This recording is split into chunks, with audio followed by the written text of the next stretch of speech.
প্রিয় দর্শক, ইতিহাস কি তার প্রতিশোধ নিচ্ছে?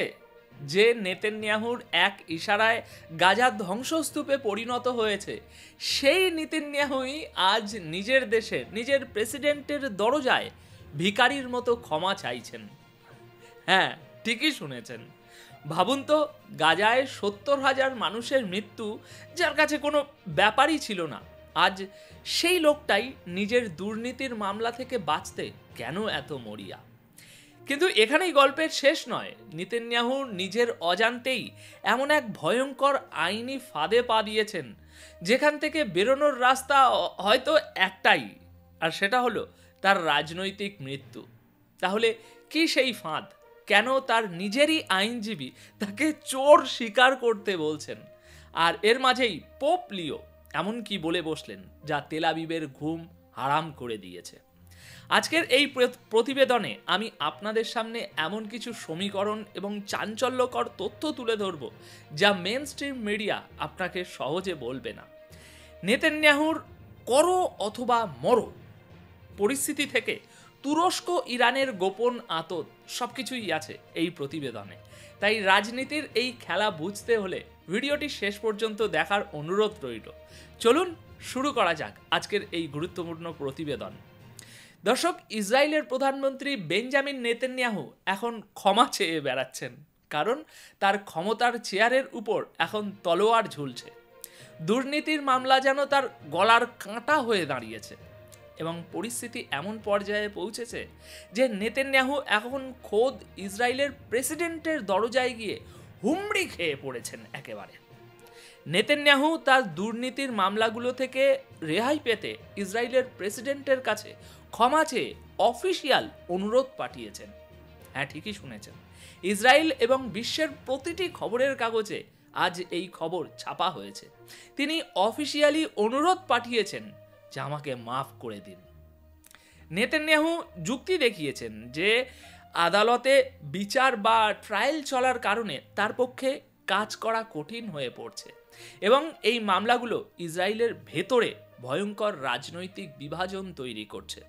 সুতরাং ভাবুন একবার, গাজায় 70,000 মানুষ মেরে ফেলার সময় কোনো সমস্যা হয়নি, কিন্তু এখন কাজ করতে সমস্যা হচ্ছে, কারণ তার বিরুদ্ধে দুর্নীতির মামলা চলছে।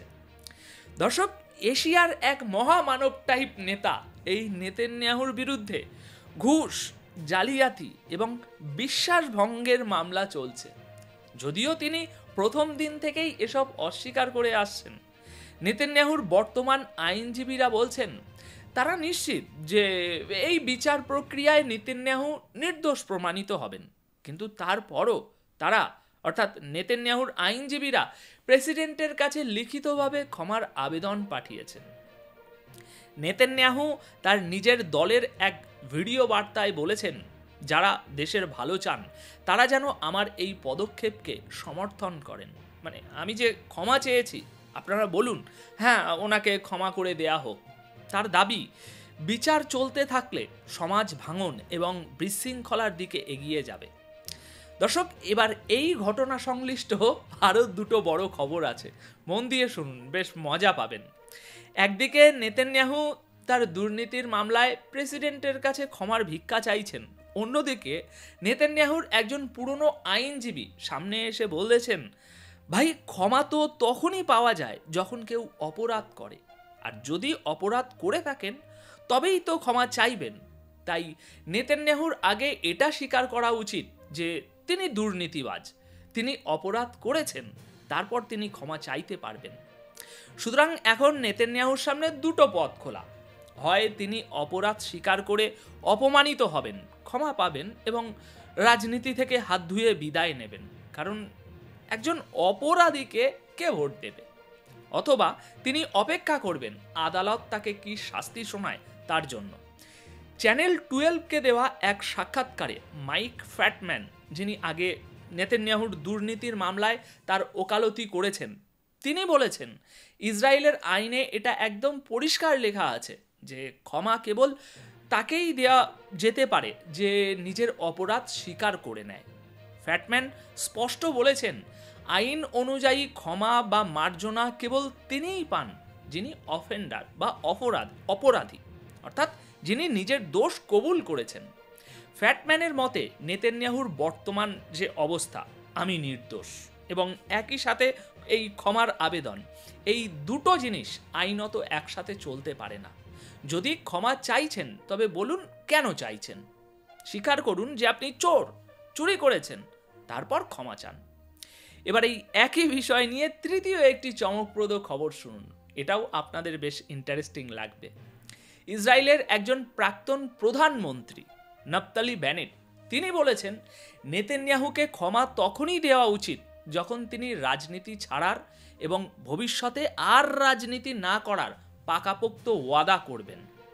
নাফতালি বেনেট সোশ্যাল মিডিয়া এক্সে লিখেছেন যে তিনি নেতানিয়াহুর ক্ষমার আবেদনকে সমর্থন করবেন, কিন্তু একটা শর্তে, নেতানিয়াহুকে পুরোপুরিভাবে রাজনীতি ছেড়ে দিতে হবে। প্রধানমন্ত্রীর চেয়ার তো ছাড়তেই হবে, ভবিষ্যতে তিনি আর কখনো নির্বাচনেও লড়তে পারবেন না। বেনেট আরও লিখেছেন, গত কয়েক বছরে ইসরায়েলের ভেতরে গৃহযুদ্ধের মতো পরিস্থিতি তৈরি হয়েছে, যা ইসরায়েলের অস্তিত্বের জন্য হুমকি। তার ইঙ্গিত স্পষ্টতই নেতানিয়াহুর দিকে ছিল। তিনি বলেছেন, যদি এমন কোনো আইনি ব্যবস্থা করা যায় যেখানে নেতানিয়াহু সম্মানের সাথে রাজনীতি থেকে অবসরে যাবেন, মানে সোজা কথায় তাকে মার্গদর্শন মণ্ডলীতে পাঠিয়ে দেওয়া হবে এবং তার মামলারও নিষ্পত্তি হবে, তবেই দেশ আবার একজোট হয়ে দাঁড়ানোর সুযোগ পাবে। এখন মোটের উপরে কথা হলো, নেতানিয়াহু গদি ছাড়বেন আর রাজনীতিতে ফিরবেন না, বিনিময়ে তিনি ক্ষমা পেয়ে যাবেন। বেনেটের মতে দেশকে এগিয়ে নিয়ে যাওয়ার জন্য এটাই একমাত্র বাস্তবসম্মত রাস্তা। নেতানিয়াহু ইস্তফা দিয়ে সরকার ছেড়ে চলে যান আর বিনিময়ে তার বিচার বা ট্রায়াল বন্ধ করে দেওয়া হোক। অর্থাৎ নেতানিয়াহুকে এখন জেল অথবা চেয়ার, এই দুই প্রেমিকার মধ্যে যে কোনো একজনকে বেছে নিতে হবে। আসলে দর্শক, নেতানিয়াহু দুর্নীতির মামলায় প্রেসিডেন্টের কাছে নিজেকে মাফ করার চিঠি এই জন্যই পাঠিয়েছেন কারণ তিনি বুঝতে পারছেন খুব শীঘ্রই আদালত থেকে তার শাস্তির রায় ঘোষণা হতে পারে। তাই তিনি ভয় পাচ্ছেন, আর সেই ভয়েই তিনি ইসরায়েলের প্রেসিডেন্ট হারজোগের কাছে অফিসিয়াল অ্যাপিল পাঠিয়েছেন যে আমাকে মাফ করে দিন। আর এই পরিস্থিতিতে বিরোধীরা বলছেন, আমরা সাপোর্ট করব, প্রেসিডেন্টের কাছে ক্ষমার সুপারিশ করব, কিন্তু আগে গদি ছাড়ো এবং রাজনীতি ছাড়ো। তাই এখন নেতানিয়াহুর সামনে করো অথবা মরো পরিস্থিতি, দুটো রাস্তা খোলা। অন্যদিকে পোপ লিও শান্তির জন্য স্বাধীন ফিলিস্তিনি রাষ্ট্র গঠনের শর্তকে জরুরি বলে ঘোষণা করেছেন। তাই এখন আমার প্রশ্ন হলো, ইসরায়েল কি এবার পোপকেও ইহুদি বিদ্বেষী বা ওই অ্যান্টিসেমিটি বলার সাহস ও ধৃষ্টতা দেখাবে?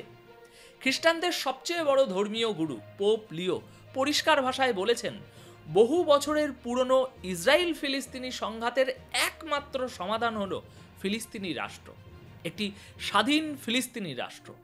তিনি বলেছেন, ভ্যাটিকানদের অবস্থান সবসময় এটাই ছিল, ভ্যাটিকান সিটি যেখানে পোপ থাকেন, এবং ভ্যাটিকানের নিজস্ব মর্যাদা ও ক্ষমতা কতটা তা আপনারা একটু খোঁজ নিলেই জানতে পারবেন। তুরস্ক থেকে লেবানন যাওয়ার পথে ফ্লাইটে মিডিয়ার সাথে কথা বলার সময় পোপ বলেন, আমরা সবাই জানি এই মুহূর্তে ইসরায়েল এই সমাধান মানতে প্রস্তুত নয়, স্বাধীন ফিলিস্তিন রাষ্ট্রের সমাধান তারা মানতে চাইছে না, কিন্তু আমাদের মতে এটাই একমাত্র সমাধান এবং এর মাধ্যমেই শান্তি আসতে পারে। তিনি আরও বলেন, ভ্যাটিকান দুই পক্ষেরই বন্ধু, ফিলিস্তিনিদেরও এবং ইসরায়েলিদেরও, এবং তারা একটি মধ্যস্থতাকারী হিসাবে এমন একটি পথ বের করতে চায় যেখানে সবাই ন্যায় বিচার পায়। দর্শক, পোপের এই কথা এমন এক সময়ে এলো যখন ইসরায়েল তাদের যে কোনো সমালোচনার উপরেই পক্ষপাত তুষ্ট বা ইসরায়েল বিরোধী তকমা লাগিয়ে দেওয়ার চেষ্টা করছে। তাই প্রশ্নটা আবারও উঠছে এবং আমি তুলব, ইসরায়েল কি খ্রিস্টানদের সর্বোচ্চ ধর্মীয় নেতা পোপ লিওকেও ইহুদি বিদ্বেষী বা অ্যান্টিসেমিটিক বলার হিম্মত দেখাবে? এবার দর্শক শেষ খবরটি ইরান ও তুরস্কের সম্পর্ক নিয়ে। ইরান জানিয়েছে তুরস্কের সাথে তাদের মতভেদ বা ইখতিলাফ থাকা সত্ত্বেও তাদের বন্ধুত্ব মজবুত আছে। দেখুন, এই খবর শুনে সেই সব মানুষের খুব খারাপ লাগতে পারে যারা ইরানকে ভালো অবস্থায় দেখতে চায় না বা চায় না যে তাদের সম্পর্ক ভালো হোক। ইরানের পররাষ্ট্রমন্ত্রী আব্বাস আরাকাচি বলেছেন, ইরান ও তুরস্কের মধ্যে অনেক বিষয়েই স্বার্থ এবং উদ্বেগ একই রকমের। কিছু ইস্যুতে মতপার্থক্য থাকলেও দুই দেশ সবসময় একে অপরের সাথে ঘনিষ্ঠ পরামর্শে থাকে। ইরানের সংবাদ সংস্থা ইরনাকে দেওয়া এক এক্সক্লুসিভ সাক্ষাৎকারে আব্বাস আরাকাচি জানান, তুরস্কের পররাষ্ট্রমন্ত্রী হাকান ফিদানের সাথে তার সাম্প্রতিক বৈঠকটি দুই দেশের মধ্যে চলমান নিয়মিত আলোচনারই একটি অংশ ছিল। দর্শক, গতকাল তুরস্ক ও ইরানের মধ্যে এই বৈঠক হয়েছে। সেখানে বাণিজ্যের পরিমাণ, রাজনৈতিক বিনিময়, সাংস্কৃতিক, বাণিজ্যিক এবং অর্থনৈতিক বিষয় নিয়ে আলোচনা হয়েছে। আরাকাচি পরিষ্কার বলেছেন, কিছু ইস্যুতে দূরত্ব আছে, মতভেদ আছে, কিন্তু দুটো দেশের ভৌগোলিক ইন্টারেস্ট বা অভিন্ন স্বার্থের কারণে আমাদের আলোচনা কখনোই বন্ধ হয় না। মানে মোদ্দা কথা হলো, দুই দেশের স্বার্থ বা লাভ সবার উপরে।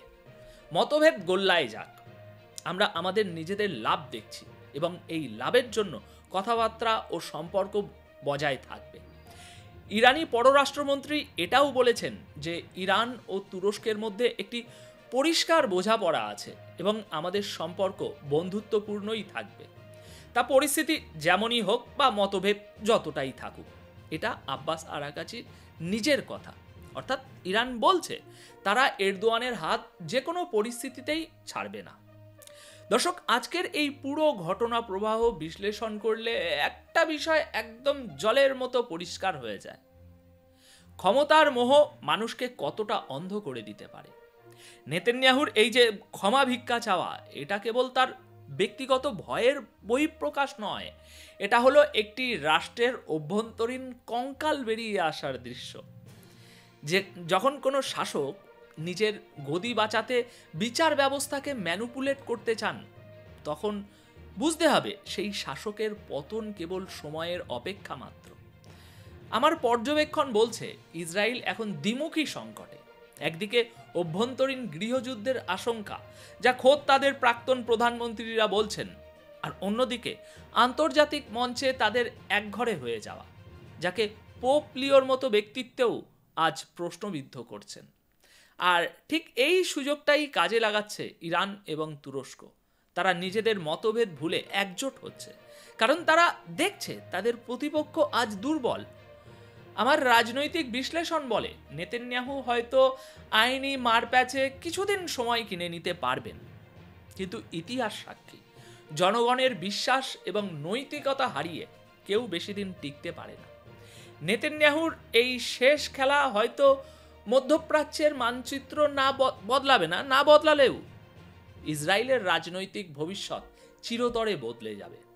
আন্তর্জাতিক রাজনীতির এই জটিল দাবার চালগুলো সহজ বাংলায় আপনাদের সামনে তুলে ধরাই আমার লক্ষ্য। আজকের এই বিশ্লেষণ আপনাদের কেমন লাগলো, আর আপনি কি মনে করেন, নেতানিয়াহুর কি গদি ছেড়ে জেলে যাওয়া উচিত এখন? কমেন্ট করে অবশ্যই জানাবেন। ধন্যবাদ আপনাদের সকলকে।